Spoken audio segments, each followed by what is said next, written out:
आणि नवीन सबस्क्रायबरचं आपल्या यूट्यूब चॅनलवरती स्वागत आहे. आणि असंच सपोर्ट राहू द्या, जेणेकरून मला मोटिवेशन भेटेल आणि मी पण जेवढं काही फिटनेस बद्दल आहे तेवढं पण तुम्हाला मी माहिती सांगेल.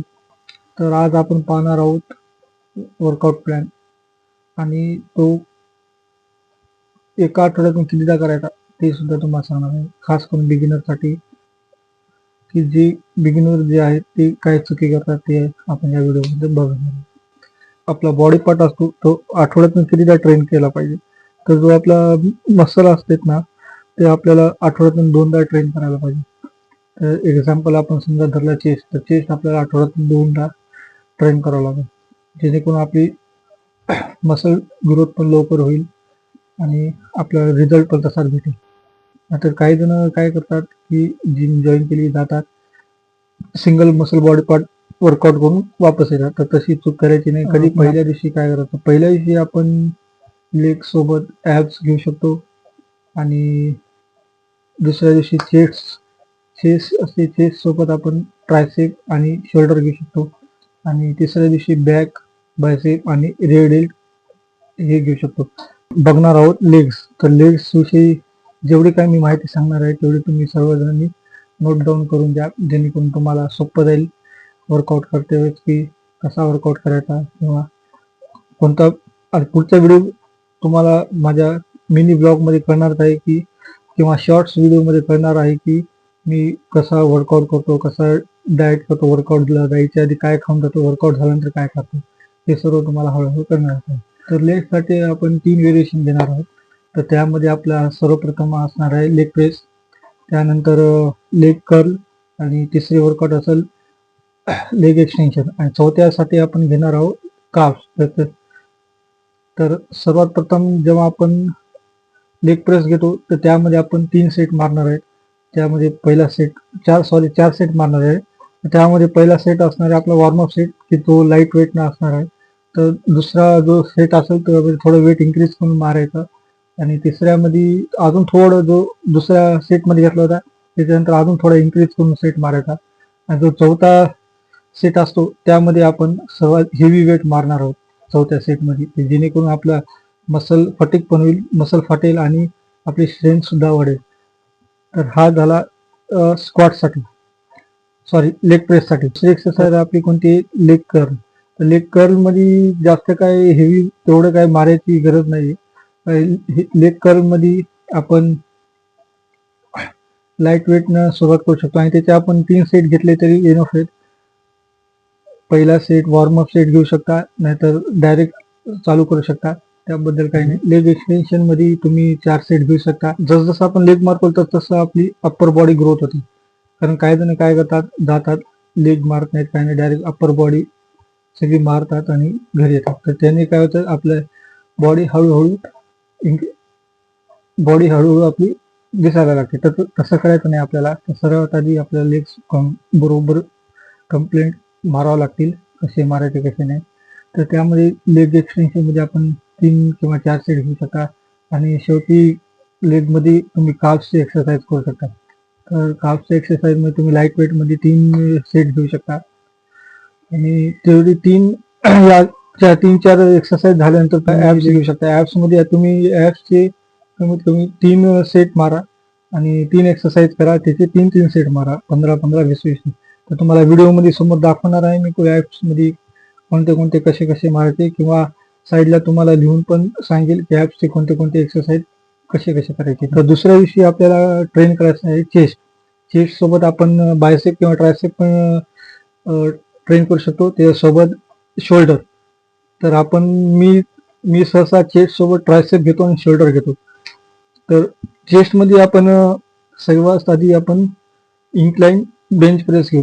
इन्क्लाइन बेंच प्रेसमध्ये तर तुम्ही 45 डिग्री अँगलमध्ये तुम्ही बेंच सेट करून त्याचे कमीत कमी 4 सेट घेऊ शकता. पहिला सेट तुम्ही वॉर्मअप सेट म्हणून घ्या, दुसऱ्या सेटमध्ये अजून थोडं वेट इन्क्रीज करा, आणि तिसऱ्या सेटमध्ये अजून थोडं हेवी वेट घ्या, आणि चौथ्या सेटमध्ये जेवढं तुम्हाला हेवी जाईल तेवढं तुम्ही हेवी सेट मारा. कमीत कमी त्याचे तुम्हाला नाही म्हणलं तरी हेवी वेटचे पहिल्या सेट वॉर्मअप सेटचे तुम्ही मारू शकता 12-15 रिपिटेशन, नंतर दुसऱ्या सेटचे तुम्ही मारू शकता 10 ते 12, आणि तिसऱ्या सेटचे तुम्ही तुमचे 8 ते 10 आणि सर्वात हेवी वेट असेल त्याच्यात तुम्ही 6 ते 8 मध्ये तुम्ही घेऊ शकता हेवी वेट मध्ये. नंतर तुम्ही लगेच घेऊ शकता चेस्ट प्रेस. तर चेस्ट प्रेस मध्ये जर तुमच्याकडे चेस्ट प्रेसची मशीन असेल तर तुम्ही फ्लॅट बेंच पण घेऊ शकता. फ्लॅट बेंचवर पण तुम्ही चेस्ट प्रेस मारू शकता. तर त्याचे तुम्हाला घ्यायचे कमीत कमी 3 सेट मध्ये पण सेम तुम्ही जे इन्क्लाइन मध्ये केले होते तुम्ही ते चेस्ट प्रेस मध्ये पण करू शकता. इन्क्लाइन मध्ये जसं 3 किंवा 4 सेट घेतले तसे तुम्ही याच्यात पण 3 किंवा 4 सेट घेऊ शकता. ते पण हे तुम्ही घेऊ शकता पेक फ्लाय मशीन. तर पेक फ्लाय मशीन मध्ये तुम्ही त्याचे पण 4 सेट घ्या. त्याच्यात पण तुम्ही हळूहळू वेट इन्क्रीज करून तुम्ही वाढवू शकता आणि त्याचे पण तुम्ही नाही म्हटलं तरी 8 ते हेवी वेट मध्ये 8 ते 10 रिपिटेशन आणि नॉर्मल याच्यामध्ये जो 1 ते 3 सेट असते त्याच्यामध्ये तुम्ही 10 ते 12 रिपिटेशन कम्प्लीट करा. आणि हा एवढं लक्षात ठेवा की तुम्ही जे काय सेट मारताय त्याच्यात तुम्ही सर्व फेल्युअर पर्यंत गेलं पाहिजे. जो पण आपण फेल्युअर पर्यंत जाणार नाही तो पण आपली मसल ग्रोथ होणार नाही. हे सर्वांनी नोट डाऊन करा. पेक फ्लाय झाल्यानंतर आपण लगेच शोल्डरची एक्सरसाइज घेता. शोल्डरच्या एक्सरसाइज मध्ये सर्वात प्रथम तुम्ही सिटिंग डंबेल प्रेस घेऊ शकता. तर सिटिंग मध्ये तुम्ही समजा हा सगळा टेबल आहे तर टेबलच्या या पोझिशन मध्ये तुम्ही डंबेल इथे घेऊन वरी जसा आर्नोल्ड प्रेस असतो ना तसाच तुम्ही नॉर्मल डंबेल प्रेस घेऊ शकता. तुम्हाला कमीत कमी 3 सेट घ्या. जास्त पण गरज नाही. 3 सेट घेऊ शकता. 3 सेट मध्ये तुम्ही नॉर्मल वॉर्मअप सेट आणि बाकीचे 2 फेल्युअर पर्यंत घेऊ शकता 2 सेट. शेवटची जी शोल्डरची एक्सरसाइज आहे त्याच्यात तुम्ही साईड रेस म्हणून घेऊ शकता. हे तुमचा शोल्डरचा जो तुम्ही सर्वप्रथम जेव्हा शोल्डर प्रेस केलं तेव्हा तुमचा शोल्डरचा फ्रंट पार्ट इन्व्हॉल्ड होईल. नंतर तुम्ही जेव्हा साईड रेसेस घेताल तेव्हा तुमचा जो शोल्डरचा सेंटरचा पार्ट आहे तो ट्रेन होईल. त्याचे कमीत कमी तुम्ही 3 ते 4 रिपिटेशन घ्या लाईट वेट मध्ये. कारण जास्त हेवी मारण्यात काही मतलब नाही कारण तुम्हाला तेवढं काय हेवी जाणार पण. ट्रायसेप मध्ये तुम्हाला कमीत कमी त्याच्या पण 2 एक्सरसाइज घ्यावं लागतील. तर दोन्ही एक्सरसाइज मध्ये तुम्ही सर्वप्रथम ट्रायसेप 3 एक्सरसाइज मध्ये रोप पुल डाऊन मध्ये तुम्ही नाही म्हटलं तरी 3 सेट घ्या. 3 सेट पण तुम्ही चांगले फेल्युअर पर्यंत मारा. आणि दुसरी एक्सरसाइज जी ट्रायसेप सगळ्यात शेवटची एक्सरसाइज आहे त्याला तुम्ही ट्रायसेप ओव्हरहेड म्हणून करून मारू शकता. त्याला तुम्ही डंबेल किंवा मशीन पण ट्रेन करू शकता. त्याचे पण तुम्ही 3 सेट मारा. तर तिसरा दिवस आहे बॅकसाठी. तर बॅकसाठी तुम्ही काय काय ट्रेन करू शकता. बॅकसाठी तुम्ही 3 बॅकच्या पण 2 ते 3 एक्सरसाइज करू शकता. तर त्यामध्ये तुम्ही लॅट पुल डाऊन आणि मिडल रो आणि तिसरी एक्सरसाइज आहे रेड हा शोल्डरचा पार्ट आहे पण तो बॅक साईडला असल्यामुळे तो तुम्हाला ट्रेन करणं खूप महत्वाचं आहे. तर तो आहे रेड. तर हे बॅकची 3 एक्सरसाइज. त्याच्यासोबत तुम्ही बायसेप घ्या. बायसेप सोबत तुम्ही फक्त कमीत कमी 2 एक्सरसाइज करा. कारण बायसेप हा एक छोटा बॉडी मसल असतो. बॉडी मसल पार्ट असतो. त्यासाठी फक्त 2 एक्सरसाइज खूप इनफ असतात बायसेपला. घेऊ शकता. बायसेप मध्ये तुम्ही एकतर प्रिचल कर्ल घ्या आणि एक हॅमर कर्ल घ्या. प्रिचल कर्लचे तुम्ही कमीत कमी 4 सेट मारा फेलियर पर्यंत आणि हॅमर कर्लचे पण तुम्ही 4 सेट मारा फेलियर पर्यंत. हे झाले तुमचे 3 दिवसाचा वर्कआउट प्लॅन. या 3 दिवस हा वर्कआउट प्लॅन तुम्हाला पुन्हा रिपीट 3 दिवस करायचा आहे.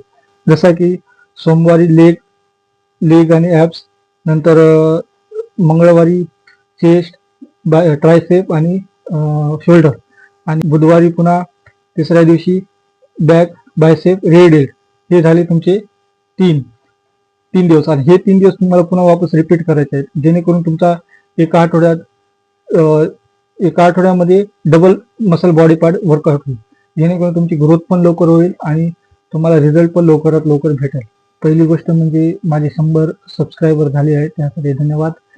असा सपोर्ट राहू द्या. आणि दुसरी गोष्ट म्हणजे मी नॅचरल कॉम्पिटिशन बॉडी बिल्डिंग खेळणार ते पण मेन फिजिक्समध्ये. तर हळूहळू तुम्हाला माझ्या व्लॉगमध्ये दिसणारच आहे ते मी त्यासाठी कशी तयारी करतोय, काय काय डाएट करतोय, काय काय नाही. त्यामुळे तुम्ही सपोर्ट करा.